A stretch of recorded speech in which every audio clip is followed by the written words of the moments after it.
Assalamualaikum warahmatullahi wabarakatuh. Selamat siang Sobat Ika Wiga. Perkenalkan saya Yayang Putri Kusmawardani. Kembali lagi di TOT, Tips on Trip.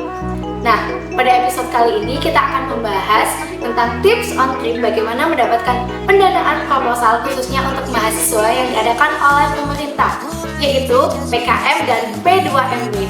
Untuk keberlanjutannya gimana? Kalian saksikan video berikut ini dan jangan lupa untuk subscribe, like, dan komen channel Ika Wiga.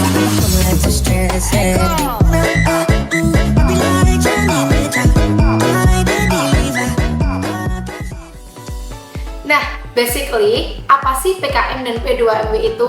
PKM dan P2MW merupakan salah satu program pendanaan proposal yang diadakan oleh pemerintah untuk mahasiswa aktif di seluruh Indonesia. PKM merupakan program kreativitas mahasiswa di mana proposal yang didanai harus kreatif dan inovatif dengan pendanaan berkisar di 3 juta hingga 7 juta rupiah.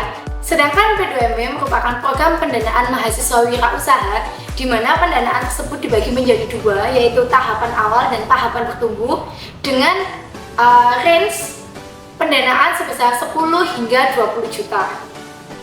Nah, Sobat Ika Wiga bisa nih mengikuti semua pendanaan proposal tersebut, baik PKM maupun P2MW. Nah, bagaimana sih tips on tripnya agar lolos pendanaan tersebut? Nah, sebelumnya saya juga merupakan salah satu mahasiswa yang mendapatkan pendanaan PKM maupun P2MW. Jadi untuk tips on tripnya yaitu tips yang pertama yaitu kalian harus menentukan ide yang kreatif dan inovatif serta menentukan tim anggota yang akan melakukan pembuatan proposal tersebut. Nah, yang membedakan ide PKM dan P2MW itu adalah jika PKM, ide yang kalian gunakan harus kreatif dan inovatif yang kalau bisa belum ada atau belum digunakan oleh mahasiswa lain atau wirausaha lain. Jika P2MW, kalian bisa menggunakan ide yang sudah ada dan kalian inovatifkan kembali atau wirausaha yang sudah kalian jalankan selama beberapa bulan terakhir ini. Tips yang kedua, kalian harus membaca panduan PKM dan P2MW dengan teliti. Karena apa? Karena di panduan PKM dan P2MW ada jenis-jenis yang akan masuk ke dalam proposal kalian. Jadi usaha kalian tersebut akan masuk ke dalam jenis-jenis tertentu. Nah, kalian harus menentukan usaha kalian masuk di jenis apa nih? Tuh, contohnya di PKM ada PKMPI, ada PKM kewirausahaan, ada PKM RSH. Kalian harus menentukan usaha kalian akan masuk ke bidang mana, harus masuk ke jenis mana, karena bidang tersebut akan mempengaruhi bagaimana cara pembuatan di proposal kalian. Jika di P2MW juga ada seperti itu, contohnya di bidang makanan dan minuman, jasa dan perdagangan, manufaktur, budidaya, dan lain sebagainya. Kalian harus menentukan usaha mana, usaha kalian masuk di bidang yang mana, karena bidang tersebut mempengaruhi dan sangat mempengaruhi terhadap pembuatan proposal kalian. Nah, tips yang ketiga yaitu kalian harus membaca persyaratan yang ada di pedoman PKM dan P2MW.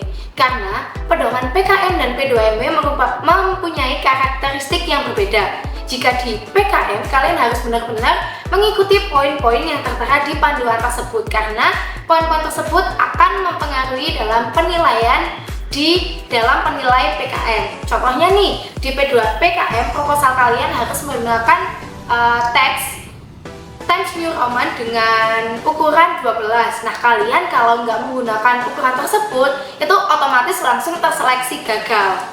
Sedangkan di P2MW tidak terikat oleh peraturan atau poin-poin tersebut. Jadi, PKM dan P2MW memiliki karakteristik pembuatan proposal yang berbeda. Tips yang keempat yaitu tentukan dosen pembimbing sesuai dengan bidang proposal kalian masing-masing. Contohnya nih, di dalam PKM ada bidang RSH dan kewirausahaan. Lebih baik untuk RSH kalian menggunakan atau mengambil dosen pembimbing dari jurusan hukum atau fakultas hukum. Karena apa? Karena memiliki kompetensi dan kompeten dalam bidang tersebut. Jika di kewirausahaan, kalian bisa mengambil dosen pembimbing dari fakultas ekonomi. Karena memiliki kompetensi atau kompeten sesuai dengan bidang tersebut. Nah, begitu pula di P2MW, kalian harus menentukan dosen pembimbing sesuai dengan bidang kalian masing-masing. Tips yang kelima yaitu kalian harus memilih anggota tim yang benar-benar solid, berkomitmen, dan berkontribusi terhadap proposal kalian dari awal hingga akhir. Karena biasanya teman-teman nih, kalau dana udah cair, nggak mau lagi untuk kerja, membuat laporan-laporan yang nantinya akan diberikan ke pemerintahan atau ke Kemendikbudristek. Nah, ada beberapa laporan yang nantinya akan dilaporkan tidak hanya dalam bentuk proposal awal saja, yaitu ada laporan kemajuan dan laporan akhir, yang dimana anggota tim harus membuat laporan tersebut untuk melaporkan bagaimana progres pendanaan dalam proposal tersebut. Tips yang keenam yaitu memperhatikan timeline. Nah, kalian harus banget nih memperhatikan timeline sesuai dengan jadwalnya masing-masing. Biasanya ada mulai dari pendaftaran, sosialisasi, hingga penutupan dalam penguploadan proposal kalian. Nah, berhubungan dengan tips sebelumnya, tips selanjutnya yaitu kalian jangan upload proposal mepet deadline atau mepet dalam waktu penutupan. Contohnya H-2 atau H-1. Karena apa? Karena server yang akan dilakukan dalam penguploadan proposal tersebut pasti akan down. Banyak sekali mahasiswa yang sering melakukan penguploadan proposal mepet terhadap deadline-nya. Nah, itu dapat berakibat fatal jikalau proposal kalian tidak dapat terupload atau tidak terdeteksi oleh server. Karena semakin banyak yang upload, semakin server tersebut semakin down, yang nantinya akan berakibat dalam kegagalan penguploadan proposal. Nah, jadi kan sayang sekali nih, kalian udah buat proposal sebaik mungkin, kalian udah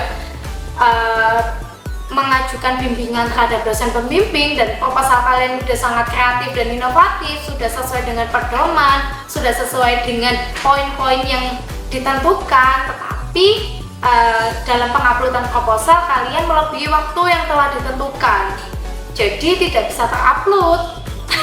Nah, itu tadi tips on trip dalam lolos pendanaan proposal PKM maupun P2MW.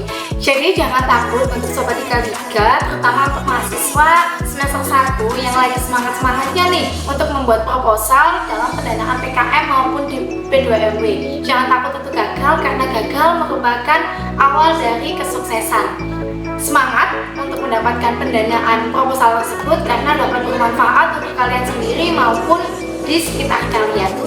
Oke, sekian tips on trip episode kali ini. Jangan lupa untuk like, comment, dan subscribe ke channel ini, dan nantikan tips on trip di episode berikutnya. Bye bye.